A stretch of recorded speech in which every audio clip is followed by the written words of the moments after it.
நாங்க கட்டணமில்லாத பேருந்து விட்டோம், கட்டணமில்லாத பேருந்தோம். ஓட்ட உடசல் பேருந்து, ஓட்ட உடசல் பேருந்து. நீ பாத்தீங்க, ஒரு வாரத்துக்கு முன்பு ஒரு பேருந்து சக்கரை வெடிச்சு எதிர்த்து வந்த பகுதியில் கார்ல மோதி 9 பேர் இருந்துட்டாங்க. 9 பேர் இருந்துட்டாங்க. ஏற்கனவே சிவகங்கையில் ஒரு ஓட்டுநர் அந்த டயர் நூல் தெரியுது அப்படின்னு மாவட்ட ஆட்சித்தலைவர் அலுவலகத்துக்கு போய் நிறுத்திட்டார். நீங்களே வந்து பாருங்க, இந்த டயரை வச்சுட்டு நாங்கள் எப்படி ஓட்ட முடியும்?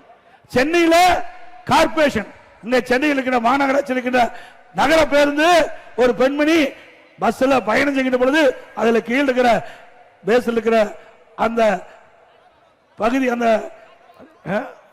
பிளாட்ஃபார்ம் உடைஞ்சு அதில் நடந்துகிட்டே ஓடுது. கத்தங்காட்டி, அந்த பெண் கத்தங்காட்டியும் டிரைவர் நிறுத்ததுனால உயிர் பழந்தாங்க. டயர் கழட்டிட்டு ஓடுது. பல பேருந்து தள்ளித்தான் மக்கள் கொண்டு போறாங்க.